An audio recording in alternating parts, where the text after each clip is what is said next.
standing in for Todd Herman for the next 15 minutes. He's a little indisposed, so thought I'd kick things off here with you guys.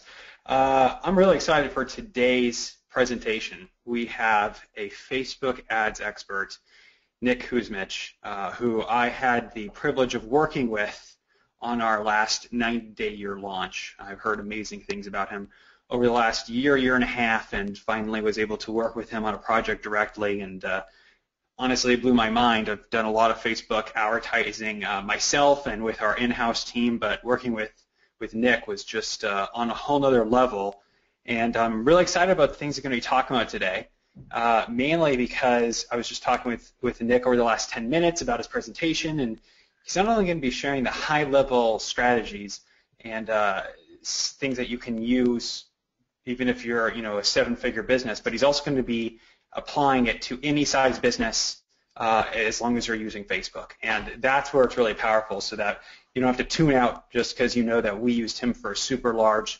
launch, and you can use it for any size business that wants to use Facebook advertising. So Nick, are you with me? Can you hear me all right? I am. Can you hear me all right? Yes, welcome. Super excited to have you here. Absolutely, and I totally appreciate the privilege of sharing some of this information with everybody on the call with us today. Yeah, we're really excited for today's content. So everyone, why don't you write in the comments or the questions area if you can hear and see us okay. We'll see those responses coming in. And everyone, yes, this will be recorded and put in the members area afterward, later tonight or tomorrow. So Nick, I'm really excited for your content. Why don't you go ahead and take it away? Absolutely, absolutely. So everyone, again, my name is Nicholas Qzx, or Nick Qzx for short, easier to say. It looks like, based on the feedback we're getting in the Q&A box here, that everyone can see and hear me. So before we even get going, I just want to let you know how you can get the most out of this training, because let's face it, not everybody in the world needs more training.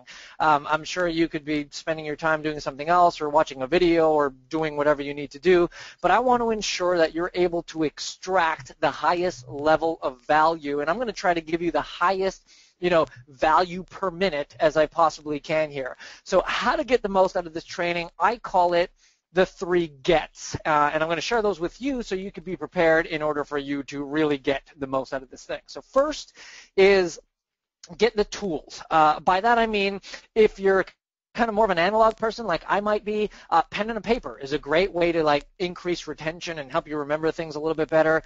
At the worst case scenario, have a notepad or something out that you could type notes with. So get the tools, get a pen and a paper, be ready to go with that, and maybe something to drink. You're going to hear me pause myself throughout the duration of this training to grab a quick sip of water. So grab something to drink, a coffee, a tea, probably not alcohol, depending on where you are in the world today and what time of you drink. Maybe not the best bet, but I'll leave that to you. Secondly, get rid of anything distracting. If you're anything like me, you probably currently have 20 or 30 Google Chrome tabs open as you're trying to simultaneously multitask and listen to me do this at the same time. I'm going to suggest that you close all those tabs down for one of 2 reasons. One, it'll make me feel better and know that you're paying attention to me and you're looking into my proverbial eyes as I'm delivering this, as opposed to just kind of going off on your own thing. But secondly, from a very kind of practical standpoint, the more tabs you have open, the more it's going to mess up your GoToWebinar. So you're going to start to have audio issues. You're going to start to see the thing lagging a little bit. And then we're going to see a whole bunch of questions in the Q&A box of, hey, the audio is weird, or we can't see you. That is not because of me. That's probably because you got too much going on your computer. So kind of shut that all down. Turn your phone off. Turn off any notifications on your phone, whatever. Give yourself literally the gift that you would give to your clients.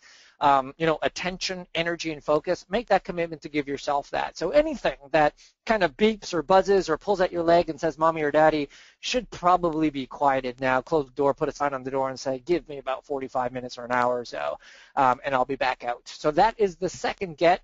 And lastly, the third get is get in state.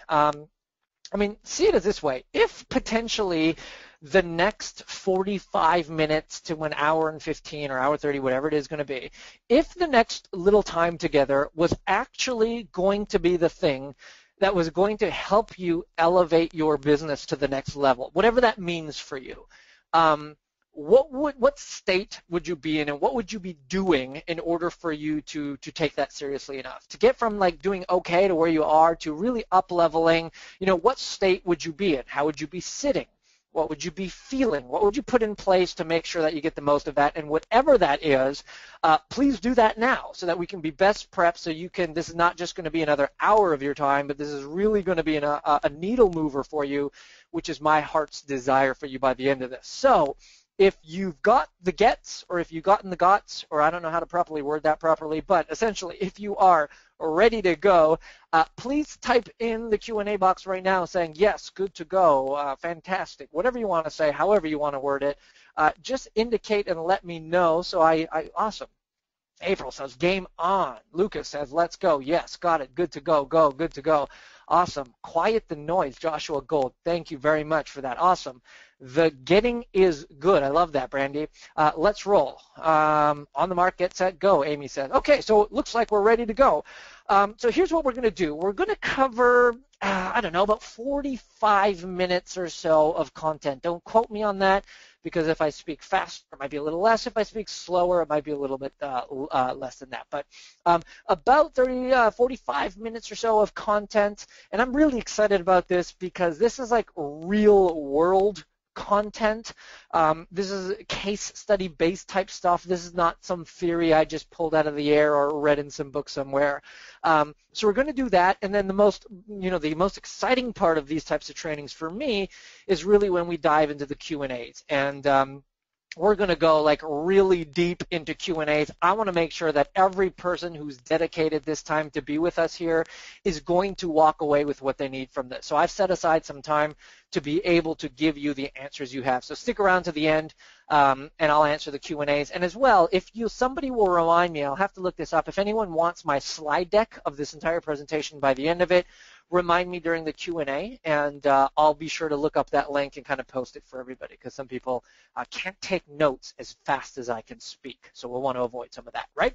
So here's the big promise for today. The big promise is this. I want to show you today my 4M Facebook floodgate formula, and it's essentially how to get a predictable and a consistent flood of highly qualified leads without manual prospecting, and how to do that semi-automated so you can grow and scale your business on demand by being a preeminent authority in your industry. Now, I know that was a mouthful, but we'll break those off into various pieces as we go along. Essentially, here's what I want to do. Number one, I want to remove and eliminate the roller coaster results that you might be getting. I mean, some people in here as a business owner, and maybe you can relate to this, like certain months are really good and really good income, and you're going and you're attacking the world with some really strong and great confidence on one month, and then like the next month is like low income, low confidence. I'm not sure where I'm going to make my next dollar. We want to eliminate that completely. Secondly, I want to eliminate your need to cold call. Now, I know that most people on here probably don't cold call, but whatever cold call represents to you, so whether that's manual prospecting, where you're sending out emails and trying to get business that way, or you're going to networking events, hoping to shake hands with the next person who's going to be your next client, I want you to stop wasting your time doing quote-unquote online marketing things that don't actually really matter or attribute to your bottom line. And lastly, I want to put you in a place where you don't have to chase your clients any longer, but instead you can have them to chase you instead. And by doing that, we'll do that by showing you how to become a leading authority in your space. We want to show you how to be a preeminent authority and a thought leader in your space so that it's people coming after you rather than you going after them. And then again, we'll have a Q&A, and then in the Q&A, just remind me how I can get you some of that, the slide deck and any other stuff that you might need. So let me just give you a little bit about me before we start. Please understand, and I know this as well, that this is not about me at all whatsoever. But you might be sitting there thinking, well, I don't know who the heck you are or why I should even give a damn about listening to you. So if you haven't heard about me, let me just give you about a 30-second rundown about what we do and how we do it, just to give you some perspective of what's going on. Number one, we work with some of the smartest and most intelligent people in the expert kind of thought leader industry. Now, I should also have, Todd and Devin's picture there, but this is kind of a little bit of an older slide. But Tony Robbins, a division of the Tony Robbins Group, is a client. Joe Polish is a client. Robin Sharma, best-selling author, is a client. Dean Graziosi, television personality. Bill Barron, Taki Moore, Michael Port. Again, I don't know if these names mean anything to you, but we do have the good fortune of working with and calling these people not only our friends but our clients when it comes to Facebook advertising. Also, on top of that, we have the highest ROIs listed in the entire industry. With up to, now this is kind of a dated slide as well, we had a new campaign that we just ran about 6 to 8 weeks ago that did a 30,000% ROI, and maybe one day I'll do a kind of a webinar on how to do that. But you can see here, our average ROIs are well into the thousands. 17,000 here, 2,100, 2,500, 1,300. These are normal for us. And so we do have the claim of having some of the highest ROIs in the industry. And let me just throw out there and make this disclaimer that these results are by no means typical. You probably won't get the same ROIs as this, and that's not because you don't have the know-how, but that's just because most people don't do squat with training that's given to them. They just kind of sit on it and keep it close to them and make them feel warm and fuzzy, but don't actually do anything with them.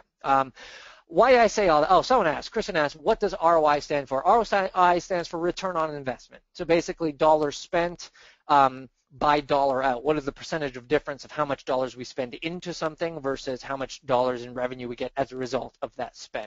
So return on investment, Kirsten. I hope that answers that question for you. Yeah.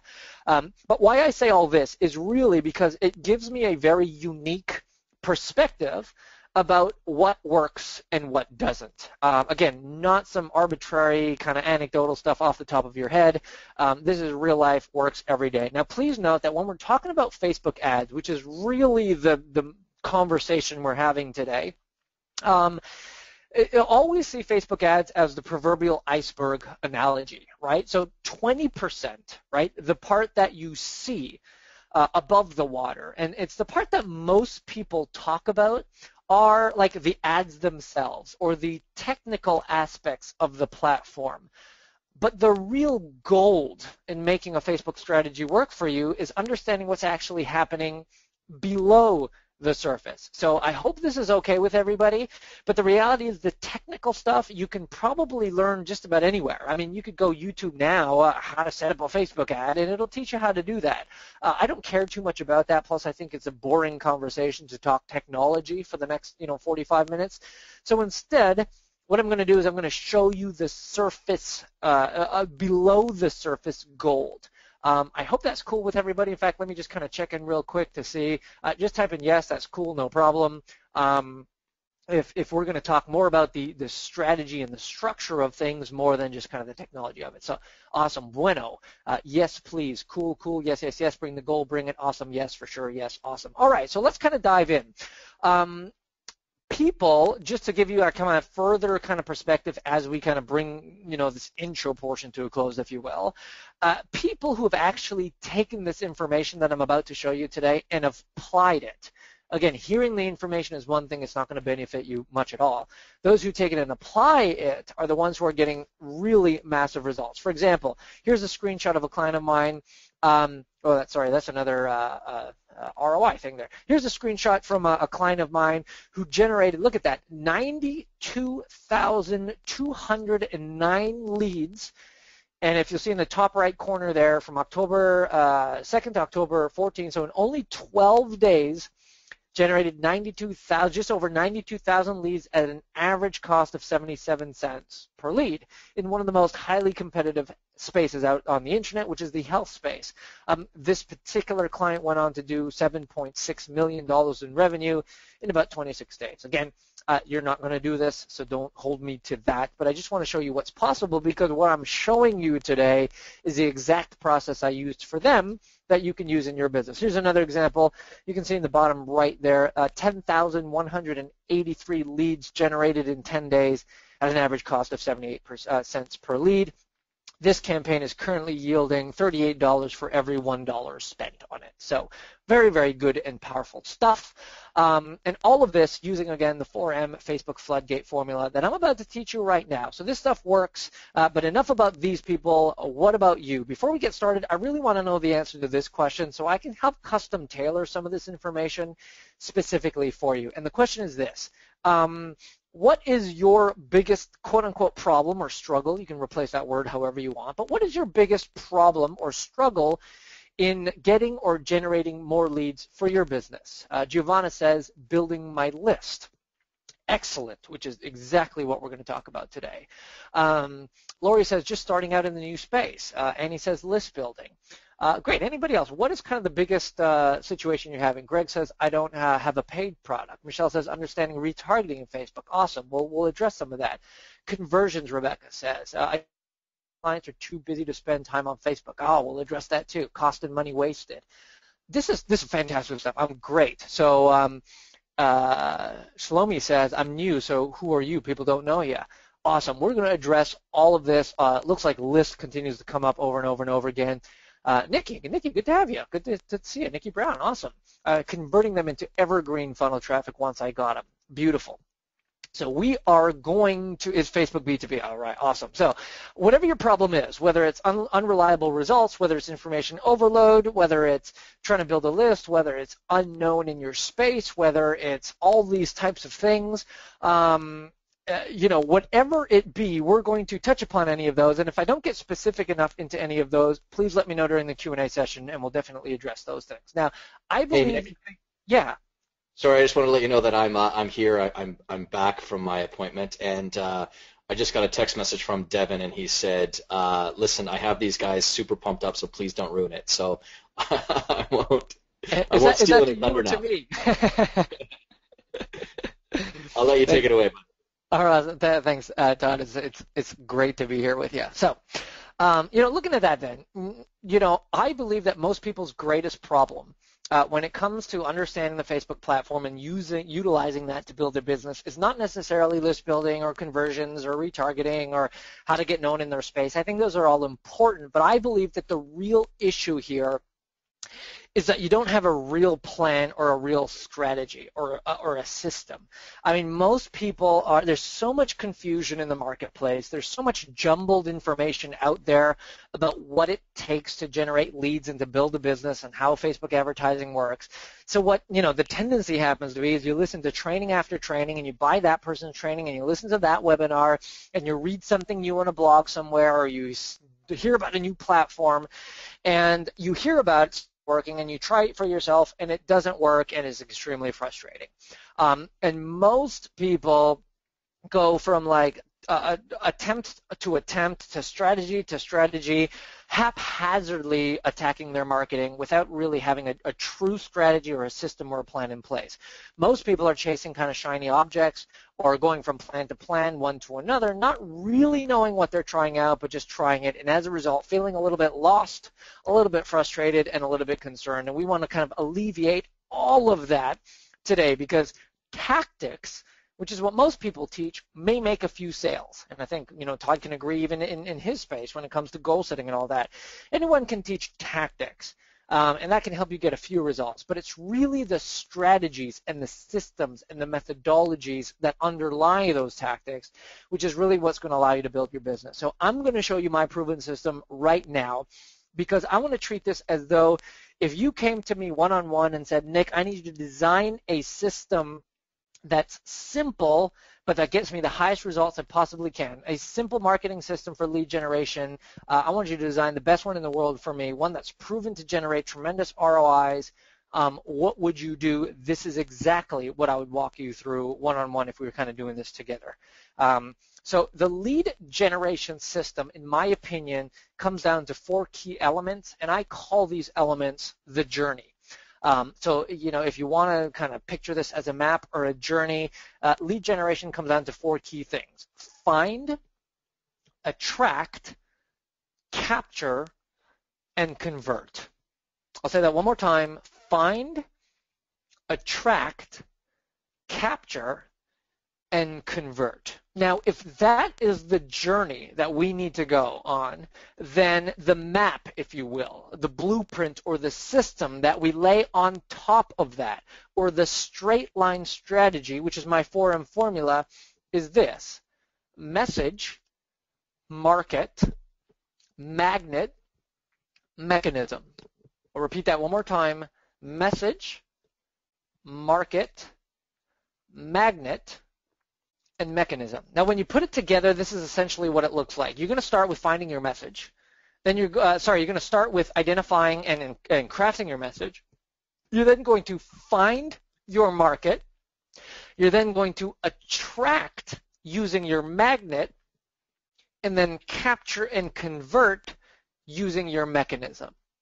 All right, so you're going to start with your message, then you're going to find your market, attract with your magnet, capture and convert with your mechanism. And this is kind of the journey that we're going to go through today. So I want you to kind of make a note of this in the back of your head, because I'm going to be referring back to this journey throughout the training as we go through this. And just keep in mind, this is kind of the fundamental framework that we use for online lead generation. So just before I dive into the first one, let me just do a quick check-in to make sure everybody's with me and to pull you away from your distractions. If you are with me, go ahead and type in the Q&A box, dude, I'm with you. I got it. I'm there. No problem. Yep, all in with you. I'm with you, brother. I love it totally. Taking notes here, dude, all in. So, awesome. All right, so let's dive in. Let's start with message. The first thing we want to do is to master your message. You become a preeminent authority, meaning you become an industry leader, and your leads become cheaper, your marketing becomes easier, and your sales efforts almost become non-necessary or non-existent when you master your message and that message stands out.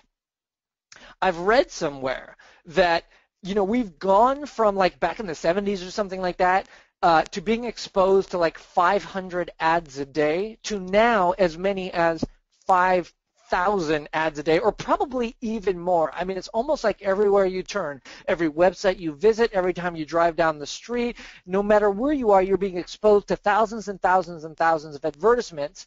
And what that tells me is that there is more and more noise in the marketplace. Now, the downfall to that is the more noise there is, the harder it is to stand out.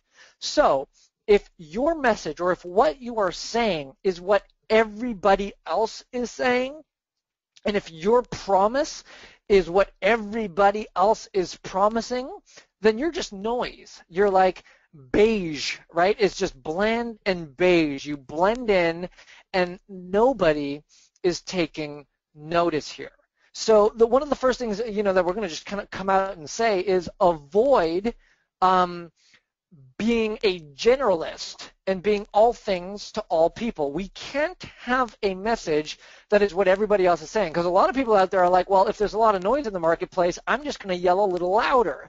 Yelling a little louder is not going to get you noticed. It's going to get people turning to you and saying, dude, I'm even more going to ignore you because you're just screaming at the top of your lungs. So let me kind of demonstrate this with an example. I had a potential client come to me. In fact, anytime I have a potential client come to me, they're asking me, how can you help me with my marketing? Now, the first question I usually ask them is, well, send me some of your marketing material because I need to see what you're already doing. And this is kind of a screenshot from one of the webinars that they were promoting. And the headline is this: Advanced Building Business Strategies for Having a Highly Flexible and Predictable Online Business.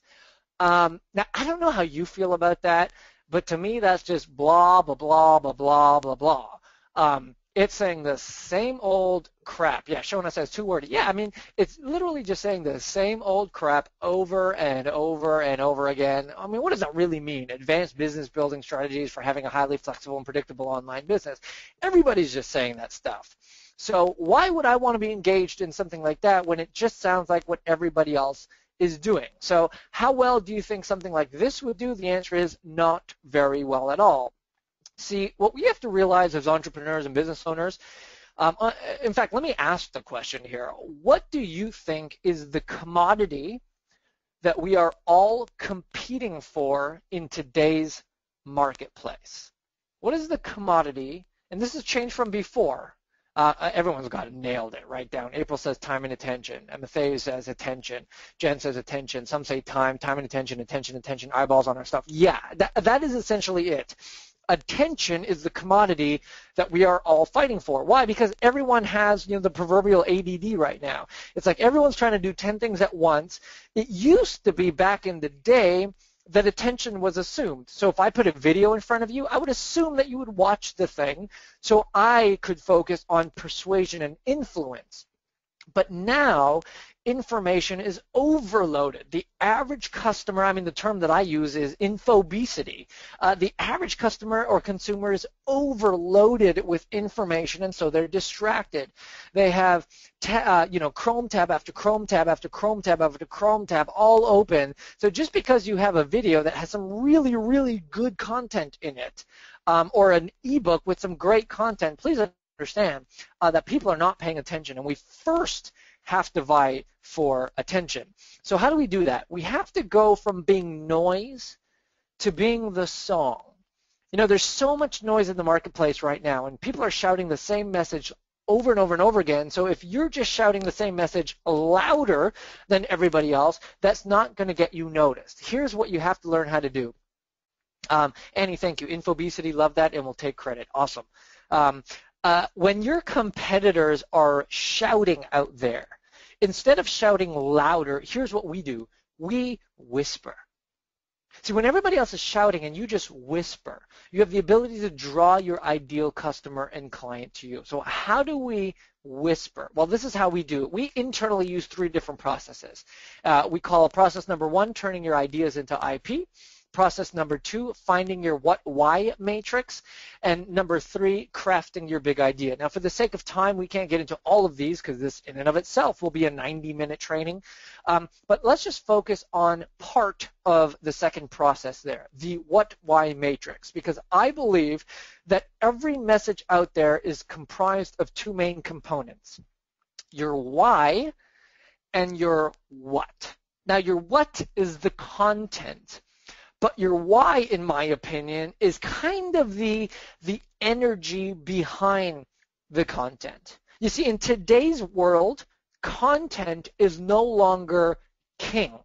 It used to be that if you just had great content, you would stand out from the crowd and everybody would flock to you. But today, there's so much content.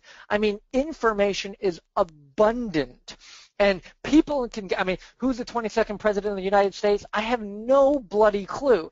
But in a matter of seconds, if I pull up my phone, I can find out that information to just about anything I need very quickly. So people now, I believe, are being attracted to influencers not only based on the content or the what, but I believe that people are being attracted to influencers based on this idea I call resonance. It's because you resonate with somebody. Think about it. Have you ever had that experience where you're sitting in a seminar or something like that, and the person on the stage is saying all the right things, and it's like sounding great, and it's making sense, and you're like, wow, this all makes sense. And then when they make an offer, you're like, that just doesn't feel right. Right? Anyone been there, done that, experienced that before? Or kind of on the flip side of it, why have most of us on this training been involved with Todd? Now, is it because 90-day year is the best content out there when it comes to like goals and all that kind of stuff? Yeah, 1,000%, for sure. But I would say, too, is that throughout all the content of 90-Day Launch, Todd's personality really came out. And there was a sense of, like, I resonate with Todd. He could say almost anything. I'd be like, dude, that was brilliant. I totally love that. So think about that. People are resonating with influencers, and that's why they're getting involved. And so that's why I believe your why is really important. Now, Simon Sinek says start with why. You may have heard the book or the TED Talk. If you haven't, basically go view it. But the premise of Simon Sinek's Start With Why concept is this. Every organization knows what they do. They can answer the question, what do you do? And then he says, a few people know how they do it, which is kind of their USP or their differentiation or their unique selling proposition. But he said very few people know why they do it. And so most people, if you're looking at the circle on your screen here, start with the what and they work their way in. right? If Apple were to kind of go through this example, they'd say, well, what do we do? We sell, technology that's designed really cool to help you navigate through your day or whatever. How do we do it? We have, great UI systems and all that kind of sort of thing. But that's not what Apple does. Apple starts with their why. Their motto for so many years was think different. Steve Jobs' speech was this to all the crazy makers and to all the people who weren't, I forgot exactly how it goes, but I think you know where I'm going with that. So that's where Simon Sinek says. But I'm going to actually take it a step further, and I'm going to say, you know what? Although I think that's true, and it stands true for companies like Tom Shoes, who says, for every shoe you buy, we donate a shoe to someone who needs it. I might actually take it a step further and say, well, I don't actually think that people necessarily engage with you because of your why, right? So Simon Sinek says people don't buy what you do, they buy why you do it. But I'm going to take it a step further and disagree a little bit in saying people don't necessarily buy what you do or why you do it. They buy why they do it. Let me put it this way. Why do people buy an exotic supercar, for example? Now, I don't know, in people's scenario in here, I owned a supercar for a very short amount of time because by the end of driving it and realizing that I was all just turning the wrong heads, like it was teenage guys who were like, whoa, cool car, and that's kind of all it was. Got rid of it right away. But why do people buy an exotic supercar? Is it because they want to go from point A to point B? Is it because they want to get to work? No. In fact, let me just kind of throw it out there and ask you, why do you think people buy an exotic supercar? What's the motivating factor? Is it because it has better air conditioning or better leather on the inside? Is it because they have, fancy leather or whatever? No, Sandra's got it right. It's image, it's status, it's prestige, it's status. It makes you feel good to get attention. Exactly, right? People buy certain things because of how it makes them feel. So they buy an exotic supercar because of the status that they feel as a result of it, because it's self-expression. Now, if you've ever driven a Ferrari or a Lambo, I'll tell you right now, it is clearly not that great of a car, even from a performance standpoint.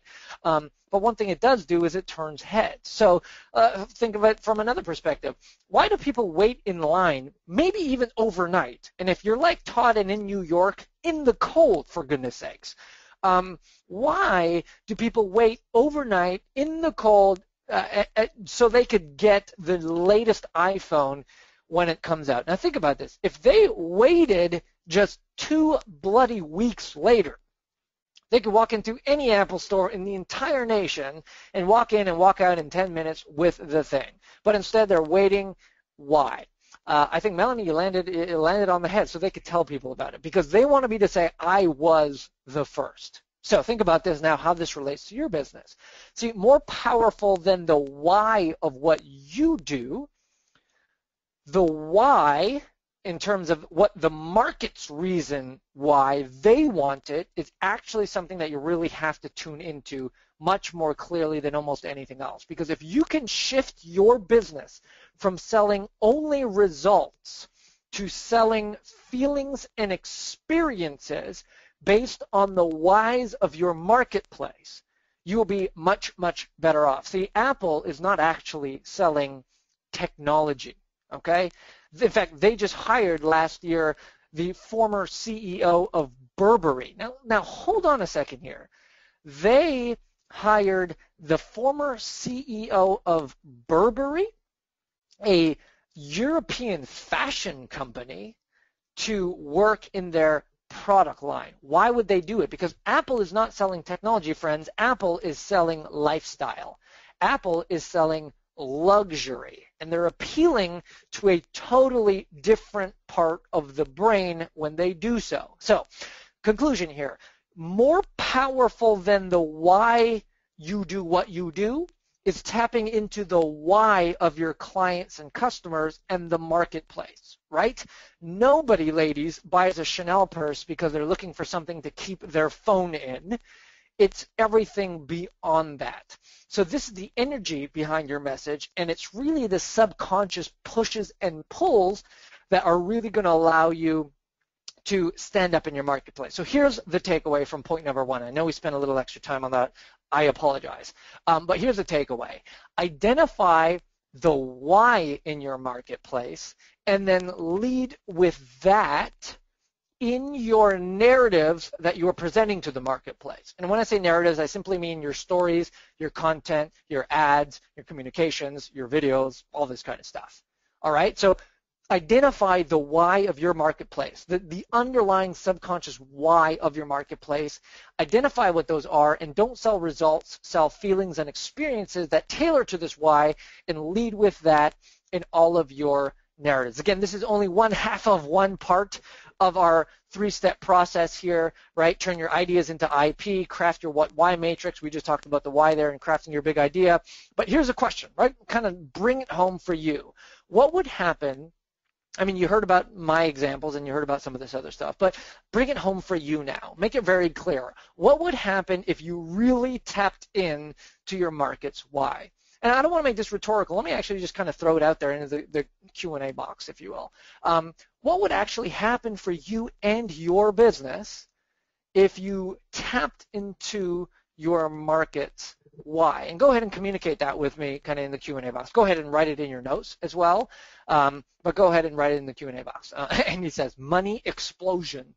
Yeah, I hope that means like money growth in your business and not just setting money on fire. I'd have a bigger impact and help more people. Jeff, yeah, absolutely. It would be more fun, wouldn't it? Yes, Laura. Mary says, attention, attracting my ideal client. People would trust me. Lori says, doesn't feel like sales. Yes, healing. Wow, that's unique, Annie. I appreciate that. Alleviate poverty. So everyone's kind of getting the importance of this. Again, this is just, I would become a magnet. I would serve many more people. Yeah, everyone's kind of getting this. So I want you to be very clear about your why and then also about the why of your ideal prospect in your marketplace, and start to craft all of your communications and all of your lead magnets and your videos and your blog posts and everything that you kind of throw out there with those stories and those narratives, keeping feeling and experience above result, and you'll do much better off. Let's move on to point number 2, right? So we've talked about your message. Well, we talked a little bit about your message. Let's move on to finding your market, right? In this case, it's find your market. Knowing who you are reaching and how to reach them is actually just as important as what you say to them. I think that's worth repeating, so I'm going to take the liberty to repeat that. Knowing who you are reaching and how to reach them is just as important as what you say to them, because obviously if you're saying the right things to the wrong people, it's obviously going to fall on deaf ears. So how do we find your market? Internally, we follow a 6-step process for this. Find your pond, become the big fish, channel the 4 forces, identify the influencers, personify the avatar, ride the wave. I want to just talk about point number 4 here again for the sake of time, because I think that this will be able to help you a lot. Now think about this.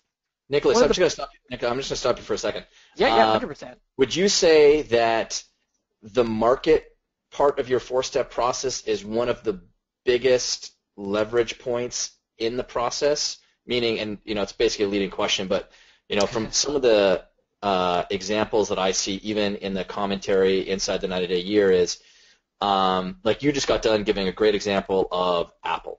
And so oftentimes when people are reading business books, the author is using really large brands because it's easier to talk about bigger brands because most people know them. And you don't have to go through a long process of explaining that brand oftentimes people. So then people try to go and apply the same maybe advertising or marketing strategies that those big companies are using, and yet that you cannot do that because you don't have brand leverage. And so what people do is they try to talk to way too many people in the market, whereas all of my friends that have scaled up businesses to whether it's 7 figures, 8 figures, some into the 9 figures and beyond, they started out with such a tightly honed market. Yeah.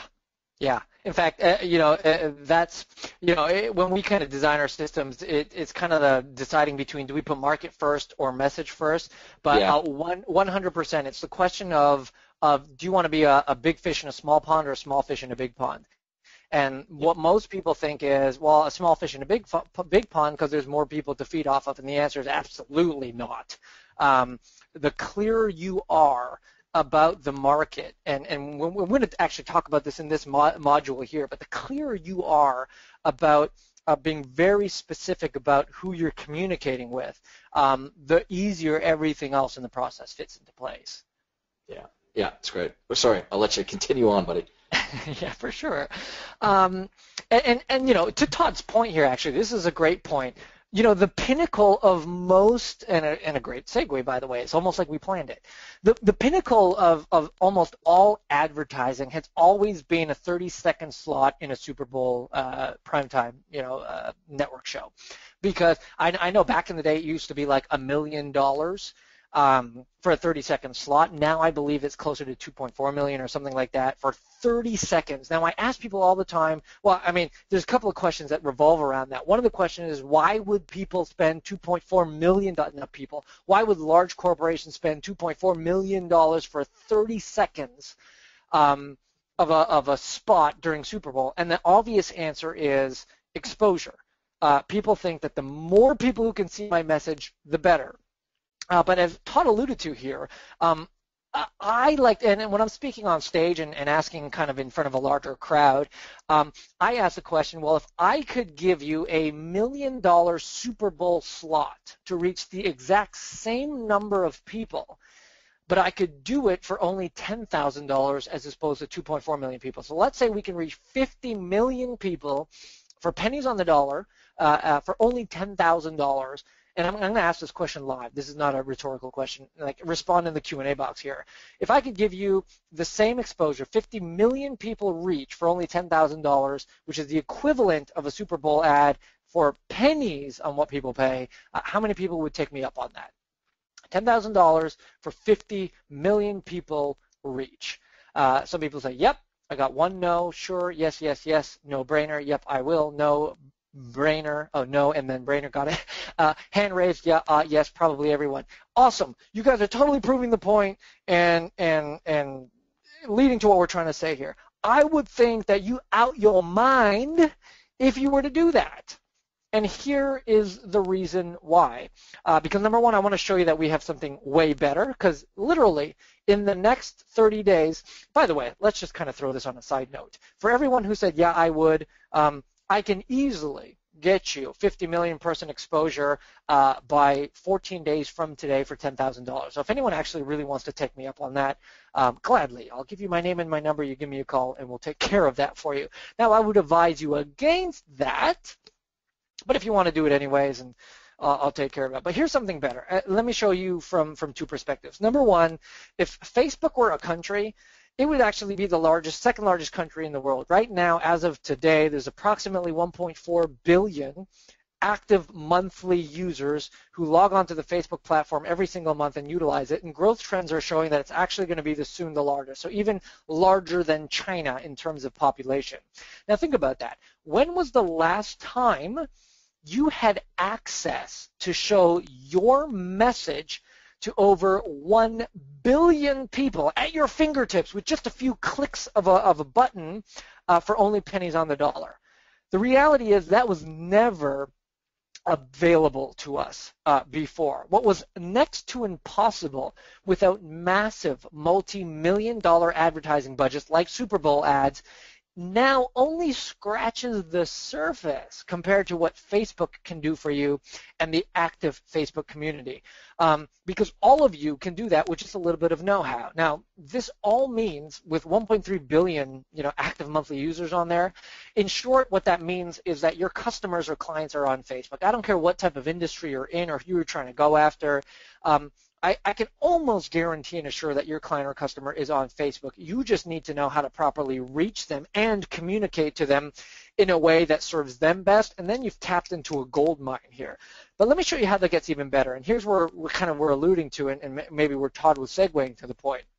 You have to realize, though, that the days of mass marketing are long gone, and we now have something that is much, much more powerful, and that is the idea of micro-marketing. Right? So kind of the takeaway here, or what you need to avoid, is mass marketing. Sure, let's say you're a small business owner who's selling trinkets. If you can get 50 million people to see exposure to that for $10,000 or less or more, whatever it be, yeah, Will there be a few people in that audience who might be interested in what you have to do? Possibly. Would it be money well spent? Absolutely not, because it's so scattered. That's mass marketing. But we're talking about micro-marketing, because here's the crazy part. I don't want to freak anybody out. You probably all already know this to be true. But, excuse me, I'm just going to take a quick drink here. Facebook actually goes out and aggregates all of the data that it sees us doing. Because the reality is most of us never log out of Facebook.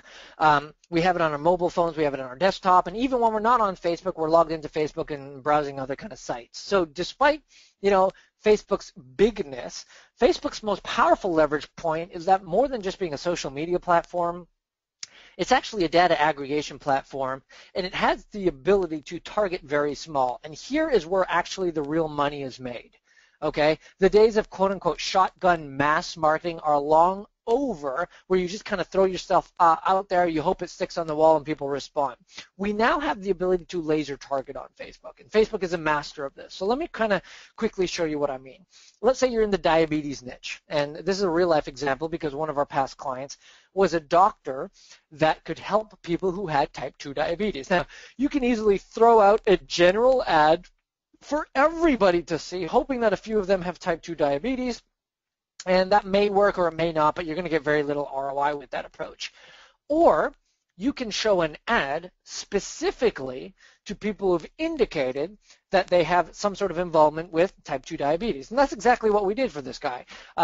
He was a doctor who fortunately was on NBC News and has this great kind of health solution for people with type 2 diabetes. So we put this ad in front of people who've indicated they had type 2 diabetes on Facebook. And just look, I want to draw your attention to the bottom there. After only 2 days of showing this ad, look at this, 986 likes, 174 comments, and 1,889 shares. This is only in a couple of days. This number went drastically higher after the fact. And those 2,000 shares are free advertising, by the way. We don't pay for the shares because they're just sharing it. We're not paying for that. Now think about that. You can, if you wanted to, and I don't know why you would, but if you wanted to laser target your message to women between the ages of 27 and 39 who likes romance novels, who shop at Whole Foods and live at a specific zip code, I could do that. I can drop my ads in front of CEOs. I can drop it in front of credit card spenders, online shoppers, people who live at specific zip codes, people who drive certain cars, people who are engaged, people who are in a relationship status. It's complicated. I can put it in front of people who spent money in the last 7 days on an Amex. I mean, the capabilities to target are incredible. So let me show you, rather than kind of talking about this further, let me just show you how you can actually apply this in your business right away. This past September, my wife and I spent our wedding anniversary in Bora Bora, and we got to swim with sharks, which is a really cool experience. If you haven't gone out there, make sure you go out there. But one of the things I noticed when I was swimming with sharks is that there's always a little itty-bitty fish that swims under most sharks. So I turned to our dive master, and I was like, dude, what's going on there? How come that little fish isn't shark food? And he says that fish is called a remora fish. And the remora fish kind of swims underneath the shark, and they have kind of a symbiotic relationship. In normal situations, that would be fish food. But in this case, they have a win-win relationship, right? A host-beneficiary type thing. It basically cleans the shark, so the shark allows it to live. Now, if you think about this in your actual marketplace, think about your marketplace already has established tribes in your marketplace. There are groups of people already congregating in your marketplace in the forms of likes and interests. And if tribes already exist on your marketplace, then that also means that every tribe has tribal leaders or influencers. So let's say, for example, you're in the personal development space. Let me just ask, actually, throw it out there a little bit. If I say personal development, who's the first influencer or the leader that comes to mind? Go ahead and type that. Already people are answering. So I guess we have it. A couple people said Oprah. Most people said this man here, Tony Robbins. Now there's a few, obviously, and everyone has their own kind of leaders or whatever. But we can already notice here that every marketplace has tribes, and those tribes have influential leaders. If I were to say, weight loss, who comes to mind? I mean, you could put a whole bunch of things here. So this is the reality. Tribes are already gathering, and they're categorized on Facebook as interests or behaviors amongst other things. So you could easily target your perfect prospects by targeting the fans of one of your influential leaders. So example, if I was in the personal development space, here for example is Brendan Burchard's page. This screenshot may be a little bit old, but if you notice right under his picture, 3.8 million people there have indicated that they're fans of Brendan Burchard. Now, he's much more into the personal development world than business world these days. So if I want to be a remora, if my kind of product or service was servicing people in the personal development world, well, I could just set up an ad and basically show it to people who like and follow Brendan Burchard. That would be me being a remora and benefiting from the effort of the shark. I mean, Brendan spends a whole crap ton of money every single day marketing on Facebook to build his tribe and his platform. So you have one of two choices. You can either build your own platform yourself and spend the time, money, and energy to do that, or you can leverage off the being of a remora and kind of going after the influencers' tribes because you know that they've already risen their hands and indicated that they're interested in these types of things. So again, I hope you're seeing the kind of point of this. The real takeaway here is leverage the followings of the influencers in your marketplace to find your ideal prospects. Right? Again, leverage the followings of your influencers to find your ideal prospects. Again, this is part of a deeper 6-step process that we talk about here, but the real check-in is how can you be more like a remora in your marketing, right? Sharon asks, how do I leverage them? Because when you're setting up Facebook ads, what you can do is basically say, show my message or my ad to people who follow, in this case, let's say Brendan Burchard or Tony Robbins or some other influencer in your space who's already built a tribe. You can show your ads specifically to those people. So I hope that makes sense. Let me just throw this question out there real quick as I take a quick sip of water. Question, how can you be more like a remora in your marketing? Go ahead and answer that in the Q&A box. I'm just going to mute myself, take a quick sip of water, and come right back.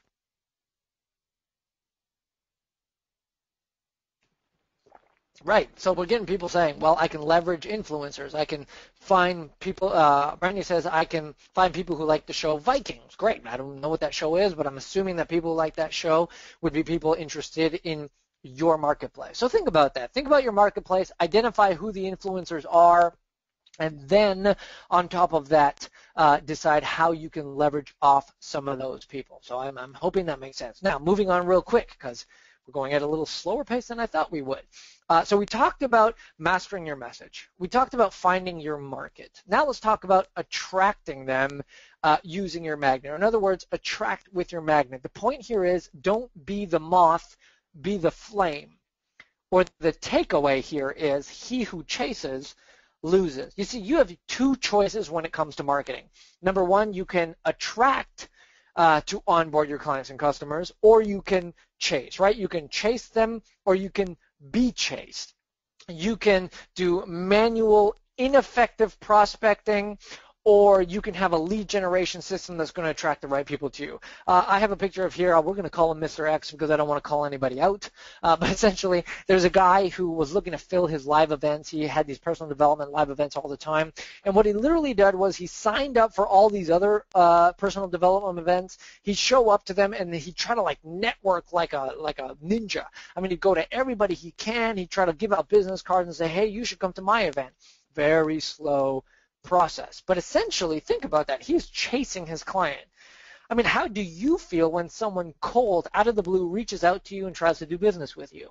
I mean, I don't know if this has ever happened to you, but I have people reach out to me all the time on Facebook and like, hey, I have this website development company, or I have whatever, want to do business. Or kind of the deeper example of this is like, how do you feel when a telemarketer calls you, right? How does it really make you feel? For most of us, not very good. I hate that too, Brandy. So the point here is he who chases loses. So even if you are amazing at what you do, and even if you have great intentions to actually help somebody, and you can get great results for your clients, if you are the one who chases, it is over because you chase them first, right? So you completely lose your positioning to the whole thing. Think about a doctor, for example. Like, how do they work? Well, you get sick, You make an appointment, you fill out forms, you wait longer, you wait even longer. They tell you it was a 2 o'clock appointment, ends up being a 4 o'clock appointment. Then you get in the room, you tell them what's wrong, they turn around and tell you what to do, then you go out and you do it, right? Do you see how that's different than someone saying, hey, please come work with me. I really need business. People like, really, please help me, right? Your position is completely shot. You do not want to be the salesman. In fact, that's the takeaway here. Avoid being a salesman and instead be an authority. So if there's one major takeaway that you can pull from this module, it's never, ever, ever chase. Instead, you want to attract. So you want to develop systems that position you as an authority in your marketplace, and then have your prospects coming to you so that you can then, build a relationship with them and turn them into customers and clients as soon or as natural as possible. Because the important question that we're asking here is who called who first. So how do we do this then? Well, the first part of this is deploying what we traditionally call in the internet marketing world a lead magnet. Now, people call these different things, for example, but essentially you're looking to create something that is a great small piece of content that you can give to your marketplace in exchange for a name and an email address. So your lead magnet here then is going to do a couple of things. Number one, it's going to attract all the right people to you while repelling the wrong ones. And two, it's going to qualify that person to make sure that they're a good fit for your business. Now, when it comes to lead magnets, we have a 5-step approach that we use internally. Type it, 1-step it, craft it, name it, deploy it. Let's just talk about point number 1 here to be able to help you and give you some real tangible takeaways here. And you'll notice that if you got involved with the 90-day year, for example, when you first started to see ads about this, and what Todd was giving out into the marketplace was free video series as well as free magnets. So like the Ow Wow Brain was something that he threw out there as well as a point. Todd, did you want to make a comment about that? Yeah, I just wanted to say something. It's a question I can throw out to everybody. I would love to. We actually did some split testing in our ads. We had 3. So for the very first video, I'd love to know from everybody which ad do you think outperformed all the other ones? Was it the one where we were advertising the 4 video series? Was it the ad where we were advertising the download on the first video? So they didn't know that there was a video. It was just you got a download regarding the Ow and Wow Brain. Or was it the third one where we didn't talk about the guide, we talked about the video. So in this video, you'll learn. Would love to know, is it option 1, the 4 video series? Is it option 2, just the guide? Or is it option 3, just the video? So we have 4 video series, option 2, the download 4 video, option 3, which would be the 1 video. Now, Mr. Qzx900, would you like to tell them what the answer is? Yeah, so the answer, and it's, again, another perfect segue to what we're talking about here, the one that got the greatest volume of response at the cheapest cost was option number 2, the download that was connected with the overall series. And we can talk about why in maybe just a second, but that in all of our split tests actually outperformed the other 2 options by a fair margin. Thank you, sir. And here's why. And it's, again, a great, Todd is so good at perfect segue without even knowing what I'm talking about here. Here's why. Whenever we think through something to offer the marketplace, we tend to use the SAGE principle. And SAGE is an acronym that stands for 4 key things, and this is what you need to know when you're thinking about the content that you're going to create for your marketplace. The first S stands for short. When I say short, it means it's something that can be consumed within kind of 4 to 7 minutes time. Why? Because we live in a world right now, especially on Facebook, of micro content. With Twitter and with this and that and everything else going on there, most people who don't know you, now if they know you, it's a completely different story, but most people who don't know you are not willing to commit a lengthy set of time to consume your content, whether that's a very long video or a 4-part video series or anything like that, because they don't know you just yet. So what we have to find is what is a short piece of content that can be consumed within a 4 to 7 minute time frame. In other words, micro content. that we can present to our marketplace. The A stands for applicable. We go back into this idea that information is abundant, so you do not want to any longer present information. And I think Todd is a master at this. When you go through his content, it's not just huffy, fluffy, hey, let me just give you some information. I mean, we're talking about strategic stuff that can be applied very quickly, information that you can, get a result with. And so that's another thing that you need to keep in mind here is that when you're presenting information to your marketplace, don't just give content, give applicable content that someone can apply right away and get an immediate result, which leads us to the G, goal-oriented. Everybody is looking to make progress towards something. So if your lead magnet can then help them take one step closer or take one step that will get them closer to their goal, you don't want to take them all the way there. That's not going to work. But if you can help get them one step closer to their desired goal, you're going to be considered an authority to them. So definitely goal-oriented. And lastly, easy enough for a newbie to apply. There's kind of like this weird understanding out in the marketplace for some reason that the more complicated you can make something, the more you get perceived as an authority. And I'll be the first to tell you that is not true at all. The easier you can make something for somebody, the more they feel like they can accomplish results, and the more they're happier to continue to work with you through that process. So, example I have here is one of our clients who gave out this guide, and he called it the Tribal Retention System. And it's a beautiful magnet because he coaches personal trainers and fitness facility owners how to retain their clients even longer. And so he has an entire course that develops around 21 different strategies on how to keep your clients longer. He took the top 5 of them, and he put them in this guide called the Tribal Retention System, 21 Strategies Retention Cheat Sheet. And just to give you an idea of what this is doing, he was generating leads at about $1.96 per lead when the average in his industry is $5 or higher, and he generated 4,004 leads in a matter of, I think it was about 3 weeks or so. So just to give you an idea of what this kind of thing does, I want you to think of your business and what is a piece of content that you can offer that is Sage friendly, right? Short, applicable, goal-oriented, and easy enough for a noob to apply. Because once you can do that, you're definitely going to have people who want to consume your content and engage further with you in everything that you're doing. So again, that is just type it. That's one part of a 6-step process here. But I want to just kind of, again, check in with everybody and make sure everyone is getting this. What about lead magnets now? Did you just recently discover here that you can start to use in your own business? And Melanie, congratulations. It said, oh my God, I just finished my first lead magnet yesterday and found out that it fits the SAGE principle. Congratulations on that. Awesome. But again, I want to just throw that out there real quick. And I think Todd, you had something to say. But what did you learn about lead magnets that you can start to deploy immediately, like right now, that can help get you kind of results in your business?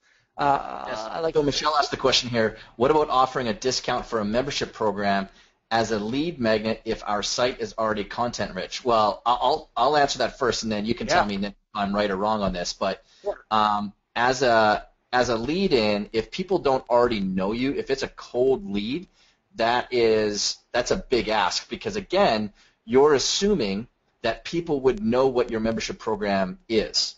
So, but as a retargeting ad to send out to people who maybe have already come to your website but they haven't purchased or something like that, that would be a great magnet, right, Nick? Yeah, I mean, you should be doing this for a living, Todd. It's true. If someone knows you, I mean, if you're like watching a pair of shoes on the internet and then you see an ad that says, hey, you can get these shoes at a 50% discount, well, by all means, that's a great magnet because that's going to draw you right in. But exactly what Todd said, if people don't know you at all and you're asking for a transaction, especially a financial one, it might be asking for too much too early in the game. So in this case, you wouldn't want to necessarily offer a discount. You would actually want to offer something free to help start to build a relationship with that person and get them into your world. And we can see, I'm looking at some of the feedback here. A lot of people are saying, my lead magnet is too complicated, or it's too long, or it covers too much. This is great point here. I think about simple is always better. When we're going into the marketplace, we want to say, what can I provide and it's going to be hard as an entrepreneur who knows solutions to problems. It's going to be difficult for people to kind of sit back and say, okay, well, what is one tiny itty bitty sliver of content that I have that I can offer the marketplace that's actually going to provide the greatest impact to someone? And that's a great foot in the door approach. Once you have that, though, well, then by all means, provide longer videos and multi-part video series and various other things that are going to help you establish that relationship even further.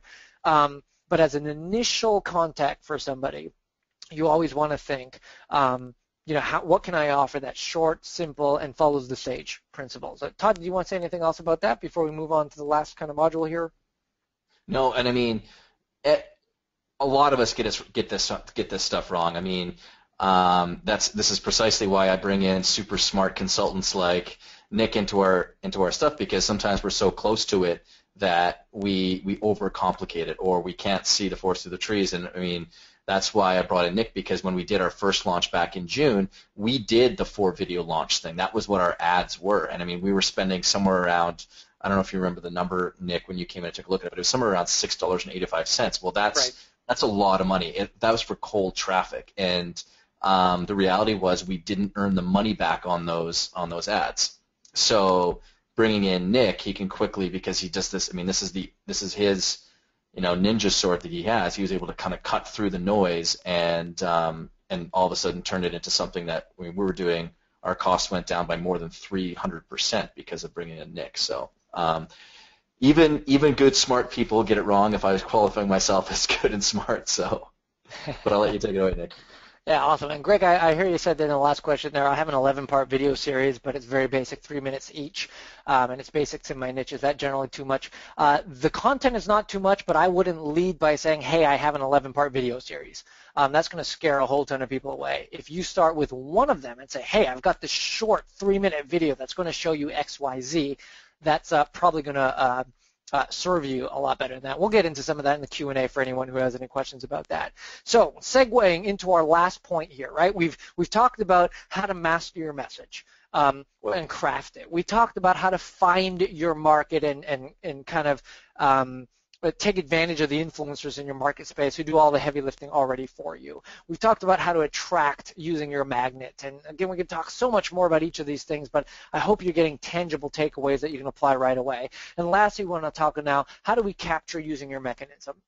And to me, a mechanism is simply a well-designed machine that's going to generate for you highly qualified leads on demand and hopefully on semi-autopilot. I'd be lying to you to say, everything is autopilot. That isn't the case. But if we could do it semi-automated, so it's mostly doing all the heavy lifting for you, and you just got to kind of touch it here and there, that would be an ideal scenario. Now, Here's the reality. I get to work with some of the top people in the industry across the board, Todd being one of them.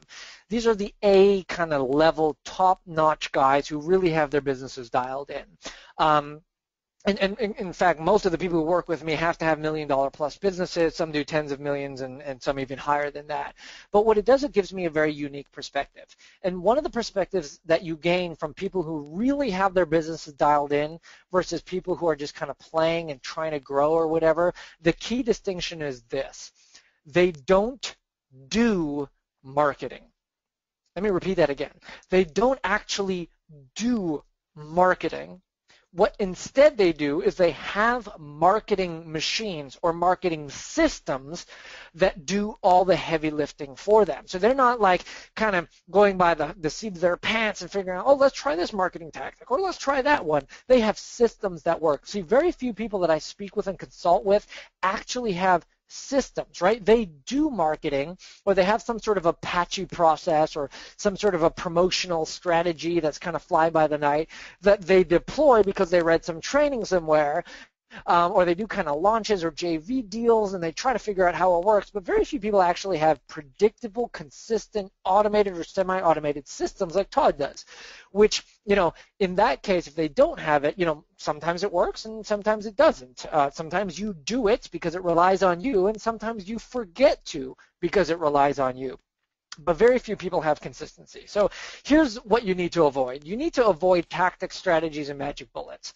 I mean, let's face it, you're probably on a whole ton of people's emailing list, and everybody and their mother is emailing you about the newest cool tactic or strategy when it comes to marketing. And then in 3 months down the road, that no longer exists. Okay, so I'm going to save you a bunch of time and a bunch of money. Please stop chasing the magic bullets or the strategies or the tactics. What you want to do is figure out how you can develop a system that's going to do most of the work for you. Now, if you've already been exposed to the system that I'm talking about here, and we call it the journey again, it's the find, attract, capture, and convert using your message, your market, your magnet, and your mechanism. But we deploy this specific system using Facebook advertising. Now, we could use other things should we choose to, but it's my belief, and it's a biased belief, but it's my belief that Facebook advertising is one of the most powerful advertising platforms on the market. Now, this capture section of this whole thing is made up of two key elements to make up this machine. Number one are the ads themselves, and number two are the landing pages that you direct people to in order to capture the name and the email address. Now, for the sake of time here, we don't have the time to go into both of those, so the sexier part, I guess, would be the ads. So let's kind of talk about the ads real quick. I'll give you some key takeaways, and then we'll go into some Q&A, all right? Just keep this in mind. The point of the ad is to get the click and to drive people to the landing page. And the point of the landing page is to capture the lead. So just kind of keep that in the back of your mind. Anytime you're thinking ads and landing pages, you're thinking my job in the ad is not to sell anything. It's not to try and sell my program or any of that. It's to simply get a click to drive people to my lander. And then the point of the landing page, the only purpose of it is to capture that lead. Again, we do a whole long heap of training on landing pages and blog posts and editorials and all this kind of stuff, but let's just talk about ads. We have a 7-step proven process we use every time we write an ad. It's worked over and over and over again. It's what we used for every single one of Todd's ads if you were following them during his launch. It's what we use for every million-dollar, multi-million-dollar launch, and it's also what we use for the small guys. And it's a 7-step process that starts with a yes, builds rapid rapport, has the sneak or the scrambled URL, the headline hack, the image hacks, the CTA replace, and the ... Now, we don't have the time to go into all of those today, but let's just kind of start with number one because I think it's going to give you the greatest value. And that is start with a yes. So let me kind of prove this point. If I go to my wife today and I say, "Hun, do you like shopping?" Okay, her answer would be yes. Now, if you think about, imagine that actual conversation, what may mostly transpired there. I would ask a question that I knew would have a yes answer and think about what that would do for the person that's answering the question. Think about what that would do for how they felt about the scenario. Think about what that would do about how they would feel towards me, right? So if I asked Todd a question about how much that what does he like, or something that I know that he likes, I would get a very positive response. But if I said, Todd, what did you have for lunch today? It could provoke a whole bunch of different responses, right? Maybe he didn't know, maybe he's got to think about it, maybe what he had for lunch wasn't all that great, whatever it be. We don't want to just ask questions. We want to ask questions that start with an expected yes, because why? Here's 3 reasons why we ask a yes question. Number one, it qualifies the prospect. So it makes sure that they are actually qualified for what we are looking for. Number 2, it sets the tone. Think about this. Who has more authority in a conversation? The person asking the questions or the person answering the questions? Obvious answer to that is the person asking the question. So it sets the tone of the relationship as they're going to be going through this marketing process with you as you being the authority. And thirdly, it actually gets the prospect saying yes. And if you think about that, all a sale is a whole bunch of small repeated yeses that lead to a big yes. And so the more you can get the prospect saying yes to you, the better off you're going to be. So here's 2 kind of quick examples that I'm just going to kind of show you here of yes questions that you can start your ads with. On the left-hand side, a mutual friend of mine and Todd's, Taki Moore. And he reaches kind of business consultants and coaches and those types of people. And one of the ads that we run for him is for a lead magnet that he calls a triage call. And look at the first question up there. Want to discover a simple 9-minute strategy that increases your client enrollment to 71 to 84% without the need to pressure prospects, sell hard, or be weird. Now think about that. If you are his ideal prospect, someone who's a coach or a client, one of your biggest worries is, how do I close or enroll more people into my thing over the phone without kind of being sleazy or selling hard or putting heavy pressure on a prospect? So you would answer a resounding yes to this kind of question. On the right-hand side, an ad that we're running for the Tony Robbins group. Want to discover, and this is more specifically for people who are aware of Tony Robbins, but it's a yes question nonetheless. Want to discover Tony Robbins' #1 breakthrough strategy for creating profound and lasting change in yourself and in the people you serve. Now, again, if you're ideal prospect here, a coach maybe who wants to learn from Tony Robbins, your answer to that would be a resounding yes. So when you're thinking through your marketing right now, and where you're thinking about potentially coming up with some ads, and maybe I should put it, maybe I'll figure out a way to come up with some examples for Todd's here that we use. But the solution was always the same. Think about a yes question that you can always start your ads with, that's going to create a connection, that's going to get a resounding yes, and it's going to set the tone for the rest of the ad. Now again, here's just 2 examples. We have tons and tons and tons. For the sake of time, we can't go into all of these. Again, this is part of a kind of a farther 7-step process, but this is what's going to get you the greatest results with your ad. So I want you to think right now in your particular ads, or if you're going to write some ads, what is the yes question that you can start with within your ads? Right now, going all the way back and reverse engineering this puppy, all the way back to your message. What is the message that you're bringing to the marketplace that resounds with the why of your market? And then who is the market, and who can you leverage when you're trying to direct attention in a very particular way? Then what is the magnet that you are creating in order to offer value to them, using the SAGE principle to that specific market, And then now coming all the way full circle to the ads, once you've understood those 3 things, what is the yes question that you can ask your target market? And then start coming up with that. You don't necessarily have to put it in the Q&A box here. I see Michelle is. We're going to talk about it in just a moment. But for you, if you're going to write an ad today, and I don't want you to push this off until tomorrow, like one day I'm going to get to this, like right now in your notes, how would you start that for you? Now, Michelle says, do you like mountain biking? Or Michelle says, want to ride more? Those are all great questions, but it has the potential for a no, right? So think about how you can actually get a little more specific with that. And go ahead, Todd.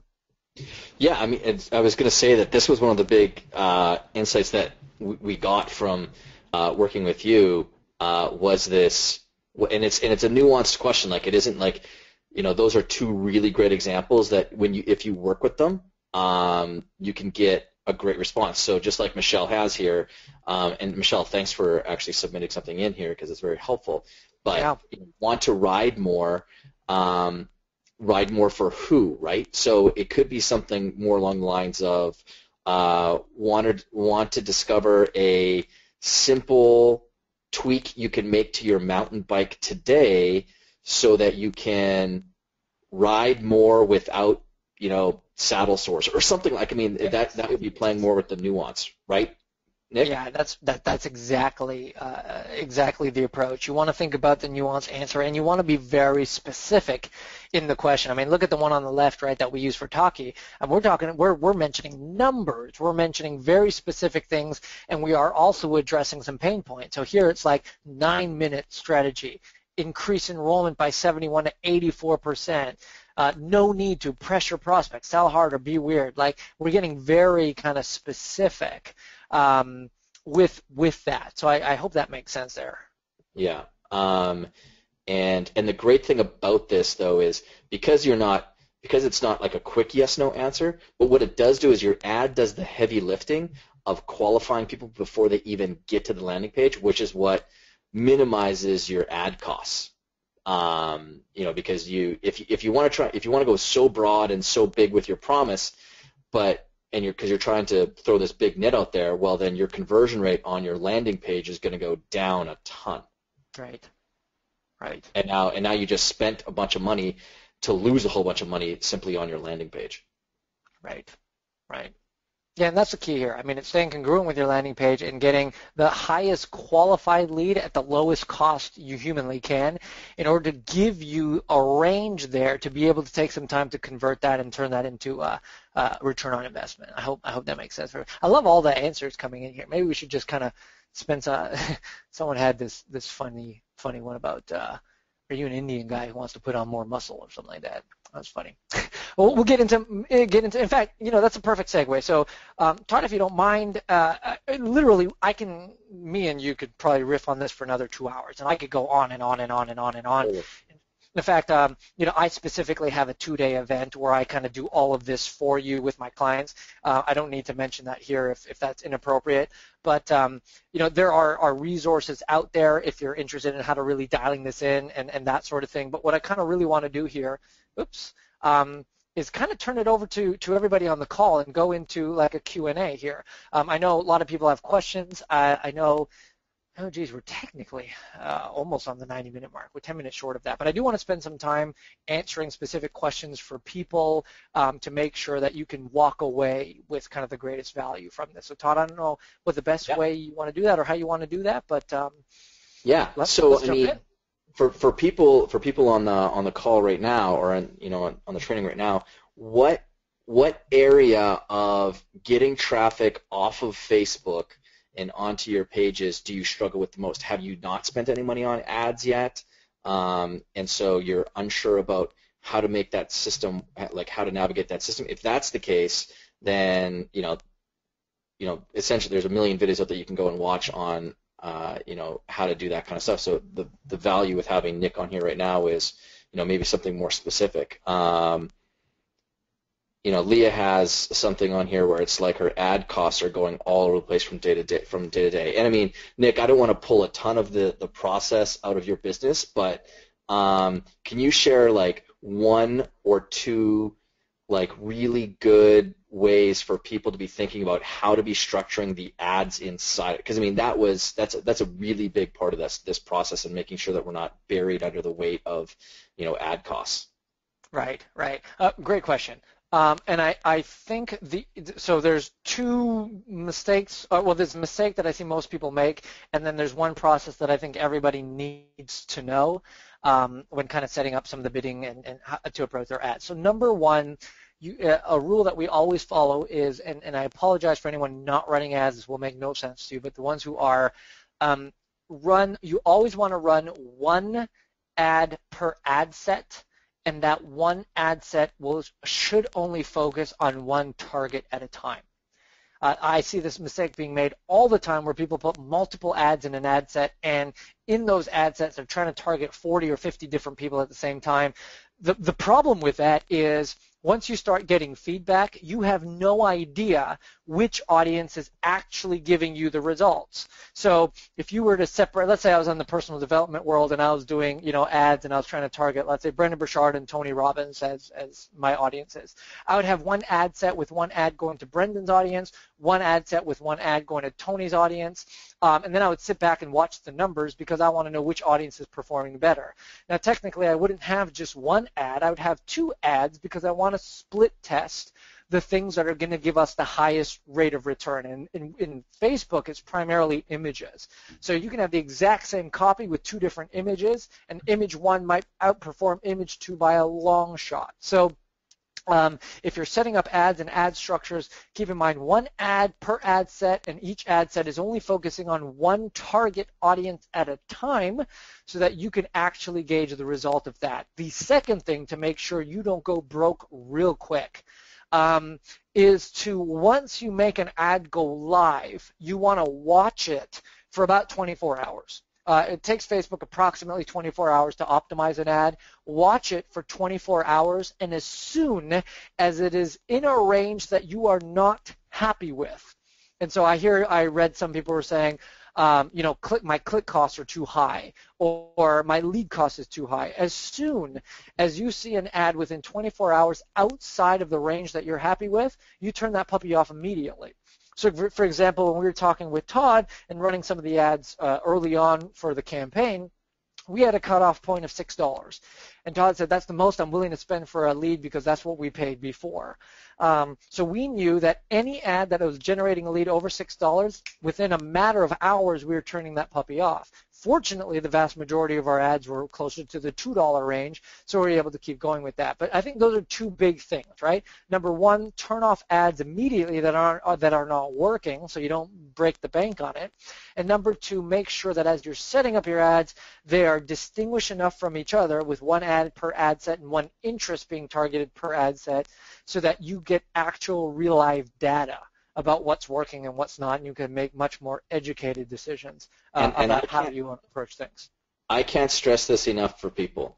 When we put up this recording, you need to come back to the 86-minute mark, or sorry, it had been an 83-minute mark, and re-listen to the last 3 minutes that Nick just outlined for you, because that process is so critical, and I can promise you that there are very few people that would qualify themselves as, Facebook ads experts that ever structure their campaigns that way. Ever. There's only 2 people I have ever met that know this, and Nick is the first one, and the second one is someone I just met recently that that's what they do. From me. And both people are, basically at the highest level for Facebook ad stuff. And here's a great question that Silky just sent in, and it is a fantastic illustration of making sure that your bait and your line are thrown into the right pond. So Silky asked the question, I'm not sure how to target my audience. My avatar is C-suite executives and established, successful business owners who are extremely time poor, 45 to 60 years of age. I don't know any of them who spend much time on Facebook. They have accounts, but that seems about it. No posts, etc. Not sure how often they go check, but my guess is very rarely. How can I properly reach them then according to your experience? I'll put my 2 cents in. Yeah. Silky, I don't think this is where spending a bunch of money on Facebook would be a waste of time. There are probably better platforms of where these people are, and most of the time they're probably not going to be on social networks anyway. But having said that, Nick has done this for a lot of people. Nick, have you found any campaigns that have worked to target these exact people while running stuff on Facebook? Yeah, yes and no, and again, it's a combination of good ads, good targeting, and making sure that the offer is valid. So, for example, one of our clients is Joe Polish in the 25K network. One of the campaigns we run for him is onboarding people into the Genius Network, which is a $25,000 a year mastermind program. You need to be doing X number of $1 million in business. You need to be, the owner / founder / top guy in the business in order to qualify. So that would be a good example. Maybe not the identical to what we're talking about here, but like income requirements are needed, the establishment of their business, the fact that they're probably entrepreneurs and they have very little time, those sort of things. Yet we were able to find them and reach them and put them through their process. So the short answer is, on one hand, Facebook shouldn't be your only source of trying to reach these people, but simultaneously, I assure you that C-level executives have a few things in common, whether that's where they hang out, maybe some books that they read, people that they engage with. I mean, a good example of that is Vern Harnish's EO, or Entrepreneurs Organization, is a body of people who are exactly in that category. Dan Sullivan's Strategic Coach is another body of people who exactly fit a category of C-level execs, time-strapped, trying to increase their business. They're the key player in their business, and they're looking for solutions to make things even better. So I think with a little bit of digging and realizing, again, what are the commonalities amongst all of them, can you potentially find your people? The answer is yes. Will it always work? Maybe not. But if you know what to look for and you know how to push their hot buttons and you know how to reach them and even the time of day to reach them. A good example that I like to use when I'm speaking on stage is if I want to get a message out to an entrepreneur, for example, I know that sometimes the best times to run my ads are between like 11 p.m. and 3 in the morning. Because most entrepreneurs, when the kids are in bed, the wife is in bed, or the husband's in bed, that's their quiet time to attack their business. And these are the time-strapped guys who are just like, oh, my God. So I know that during the day, are they on social media? Probably not. But at certain times of the day, are they on social media? The answer is maybe. So just kind of understanding some of these subtle nuances, where they hang out, what kind of information they're consuming, what part of trade organizations they may be kind of connected to, and that sort of thing will definitely give you a leg up and maybe a fighting chance at properly reaching these types of people. Here's another good question here, Nick. This is from good old Knickerbocker Brown. Is there a rule of Nick's thumb on how long to go between the lead magnet delivery to making the offer, i.e. higher price course at $1,000, better to build the relationship for weeks or add relevant value and make the offer in week 2? Yeah, great question. And Knickerbocker Brown, the answer is both. So here's our philosophy when it comes to lead generation and conversion, is that we believe that people fit into one of 3 categories. Category number 1 are fast lane swimmers. Category 2 are medium lane swimmers, and category number 3 are slow lane swimmers. I'll quickly go over what those represent and how to kind of communicate with them. A fast mover, a fast lane swimmer is somebody who's engaged, they're ready to go, they're looking for a solution to the problem, and as long as you can present it properly in a way that's articulated to them, that makes sense to them, and they are financially in a position to take advantage of it, they will take advantage of your offer immediately. And so for those, we like to utilize actually the thank you page to make a very soft but clear, without being a douchebag, offer to them to be able to enroll in what you have. So that would be a fast lane mover. The reality is vast majority of people are not going to fit into that category, and want to do it in an elegant enough way where you don't come across as trying to be this overhyped salesperson who's just trying to, pull money out of people. So there is a balance there. The second are your medium category people, and these are people who traditionally will need to go through a typical quote-unquote sales funnel before they're willing to engage with you. So whether that's a 4-part video series, a newsletter, content that's delivered between 1 to 4 weeks, whatever it be, they will need to go through some sort of a multi-touch sequence before they trust you enough to engage with you on a business level. Those are medium guys, and those are, the next batch up. Then the vast majority of people are going to fit into the slow category, and these are people who are going to come on your list. They're not going to buy from you right away.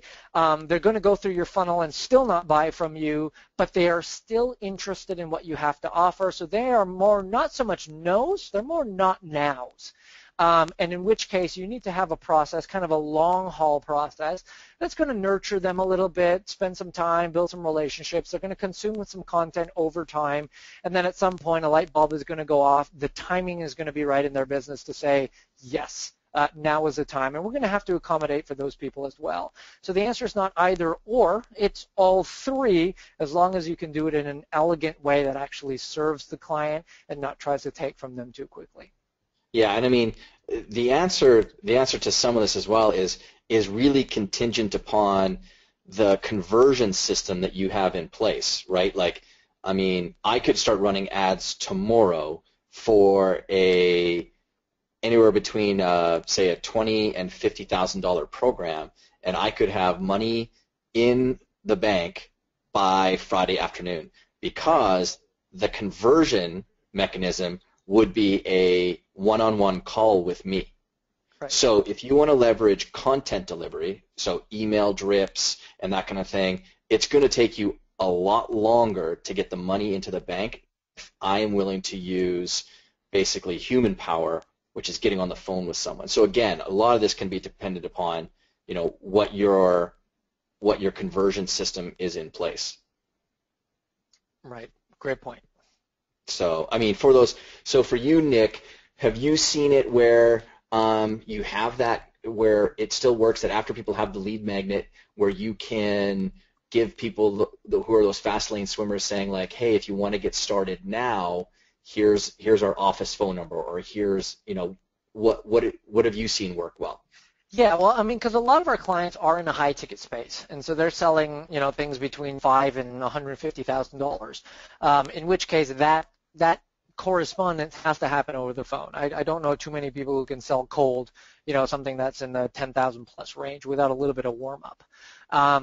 So in that scenario, it's easier because on the thank you page, it's an immediate invitation to say, hey, if you're interested and you want to take this a step further, let's schedule a call. and that sort of thing can happen. I think the key is when you're making that offer, really I believe at the end of the day there's two reasons why someone doesn't buy something. Number one, it's because A, they don't completely are not convinced that it's right for them. So not even that they don't trust you, but they maybe don't trust themselves to go through the process. Or B, they feel like they have enough time to make a decision about this.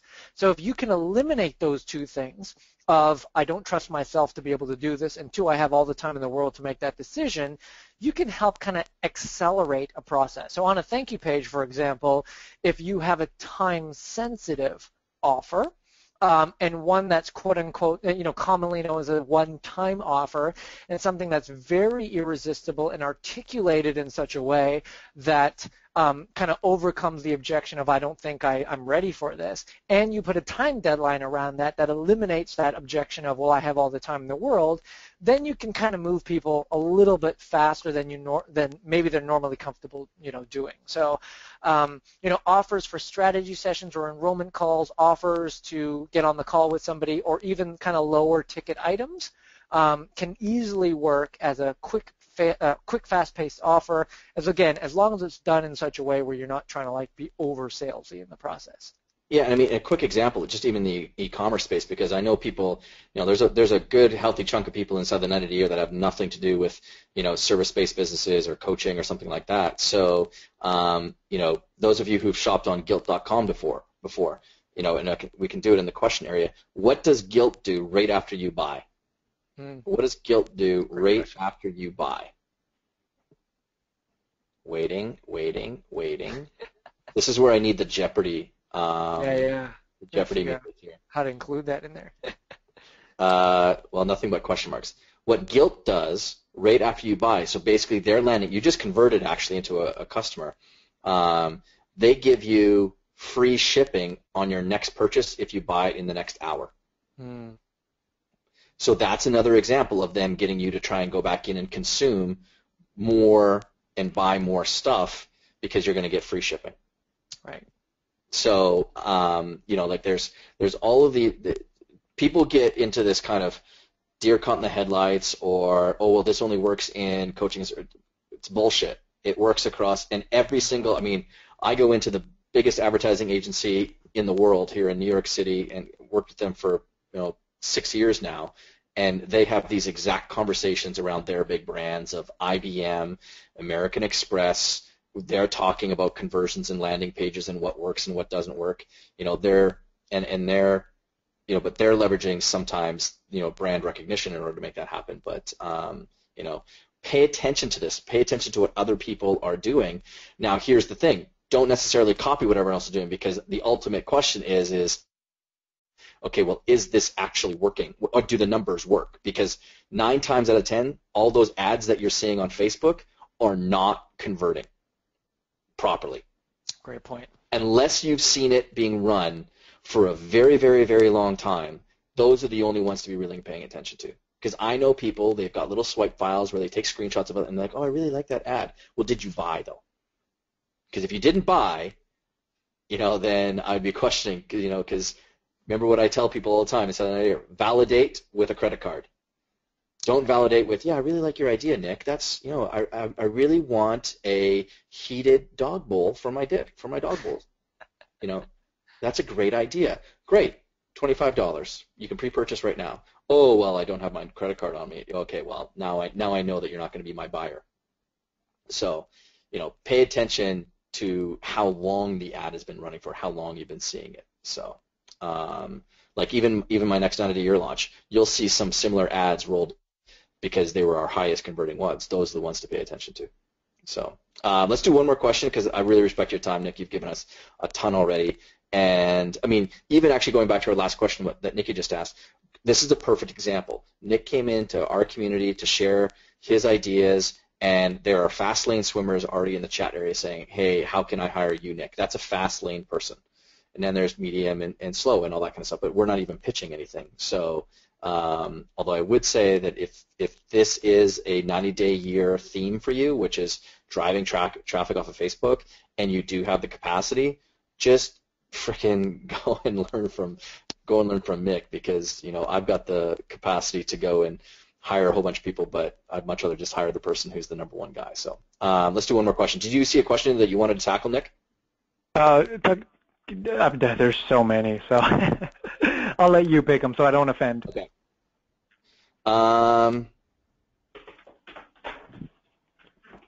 Okay, this would be, so Giovanna asks, when you create a new ad set, how do you choose which campaign to run? For example, website clicks, promoting your page. So basically she's asking, when you're creating an ad set, how do you choose between, should I be trying to get more likes on my page or website clicks? Well, I'll let you answer that, but I already have the answer too. Yeah. Well, I mean, really 9 times out of 10, depending on where we're trying to send that person to. But usually we see Facebook advertising as a means to do lead generation, in which case our objective for that campaign will 100% be website conversions. We're going to place a pixel on the thank you page, and our goal is to convert someone into a lead. And the only way to really do that properly is through website conversions. Now, there are some cases where maybe we're running an ad for someone to consume some content or send them to a blog post or something like that. Then the natural connection would be, well, website clicks or clicks to website. And then, there may be some oddball off-the-top things where we might do a page post engagement ad or a video ad or something like that. But if you're in the business of lead generation, which is going to highly kind of suggest that that's the best way to spend your money on Facebook, it's a website conversions ad 9 times out of 10. Does that kind of answer that? Yeah. Okay. How much benefit in your estimation is it to have a fan page with an absolute ton of likes? This is where I get into a lot of trouble with some of my colleagues in the space. To me, first, a fan page, unless you're a Tony Robbins or a Brendon Burchard, and we're talking about millions and millions and millions and millions of fans, and even then, I still will stand true to my statement. To me, a fan page is nothing more than a vanity piece. If you want to show off to your friends and say, hey, look, I got, 500,000 people who like me on Facebook, great. But outside vanity, we have found, and in everything that we do, and I don't know if you believe in this as well, Todd, but we have found that literally fan pages are useless for most things. I mean, people who have fan pages, they're the number one, and it's not their fault. It's Facebook pulling one of the greatest bait and switches in history, is that, they're building these huge fan pages, and then when they post something on the fan pages, the organic reach is less than 1%. So they spend all this time, money, and energy and effort to build a fan base, and then if they want to reach those people on the fan base, they actually have to pay for it, which is a brilliant move on Facebook's part, not so great of a move on the business owner who has the fan page. But if you're going to be spending on money on Facebook, my first play is always use the advertising platform at large, because I think you can get just as good results. I wouldn't spend money on building fans and fan page and likes. However, if that happens as a natural result, which is always the case when you run ads, you're going to get fans, then you can utilize the fan page. Anyways, I just wouldn't spend time, money, and energy and effort to build those pages. Yeah, I mean, one way to look at, the smart, savvy business owner, and that's you guys that are here, knows that really the fan page is for vanity. How you can turn it into money outside of the Facebook ecosystem is leveraging it with sort of less business savvy individuals. And I'll give you an example. So right now I'm going through the process of signing a book deal. And one of the metrics that they're asking me is like, okay, well, what are your social media followers and all this kind of stuff now? I've got okay social media following. It's never been my focus, but instead what I can say, because it means more than anything, is, well, I have X people on my email list, on several email lists, whether it's sports or whether it's the business email list. That is money.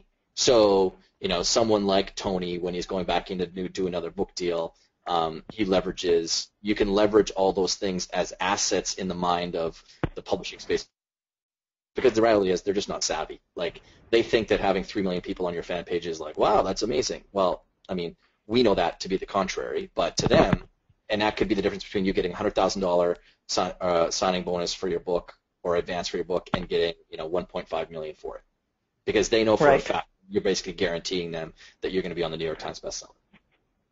It's a great point, Todd, that you made, and very few people know this about, like, let's say Brendan Burchard. I mean, for the last couple of years, he's been spending significant amount of money to generate 4 million fans on his page. And it's his 4 million fans that get him A, $1 million book advances, and B, got the exposure with Oprah to be able to go out and do his course with Oprah. So, yeah, 100% agree with that. I mean, it's a vanity metric to the business owner who's trying to utilize that. Yeah, I mean, the only reason that I'd be spending, sorry, I was just going to say, the only reason that I'm going to be spending any money whatsoever on improving or increasing those numbers is so that I can just go right back around and turn that asset into money. Because at the end of the day, your banker does not cash likes. Your banker does not cash fans. What he does cash is checks with dollar bills or dollar signs on them. So keep your eye focused on that. I hate seeing poor entrepreneurs come into my programs and continuously follow a terrible mindset when it comes to, at the end of the day, you've got to, so there's some of you on here that you're scared of selling. Frickin' sell. You do not do your people justice by not selling. I will sell my stuff until I'm blue in the face, and I don't care if someone thinks it comes across as, slimy or whatever. I don't care, because I'm not being slimy anyway. I have a very elegant video series that we put out there for people that converted a lot of people into the program.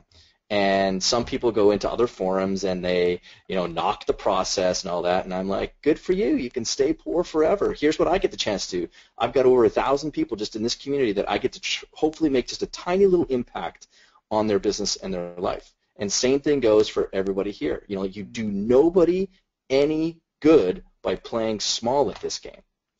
We've got to know our numbers, and that's what Nick has been good enough to share us, is just sort of following a really good, smart process using this particular platform to make all that stuff happen.